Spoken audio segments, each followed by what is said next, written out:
Who is the better steward? What's going on, family? Welcome back to another Real Talk. I pray y'all are doing well as we off top. Give the Most High all the honor, the glory, and all praise and worship.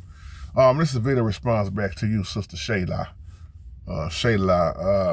Actually, me and my wife just had this conversation a few nights ago, and I told her I'm gonna share this with y'all, especially since you sent me this email.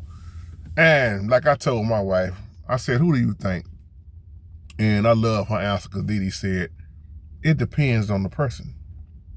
It depends on what type of man and what type of woman it is. And I have that same answer as we agreed on that. I said, but most men I know, not all, but most men I know are poor stewards. And their wives are way better. They'll tell you. I ain't gonna call their names out, but they'll tell you. If they looking at the video, they laughing. They'll tell you, man, I ain't good with money. Never was good with money. I let her handle the money. But see, the thing with me, I have an issue with that. And I'm gonna tell you why. Because as a man, we supposed to lead.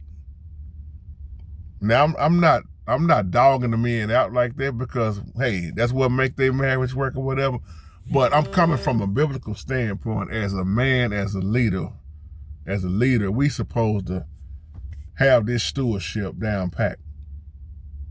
Because see, this is the problem in a lot of churches that don't teach stewardship. Stewardship, when you realize what you keep for yourself, what you store for yourself versus what you're giving, you know, the Bible is clear on giving. We all understand that.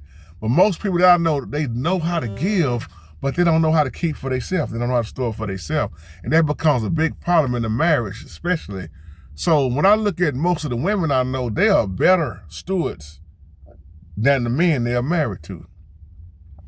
Me and Dee laughed about this. I said, because this is why I don't try to live in my marriage with like somebody else's. You do what the Most High show you. Mostly everybody that know me know I'm a very good steward. I always, man, try my best to be the best steward I can be. I'm not trying to live up here when I'm making right here. But being a good steward, man, it's the Most High teaching us. He shows us right there in the Word. And that's why I say as a leader, how are we as men out here leading, or supposed to be leading, but don't know how to be financially right, stable, and doing things right, not to put our family in jeopardy. Now, I'm going to tell you what goes on with a lot of men. That ego, you know what I'm talking about? And I knew this thing was going to mess me up.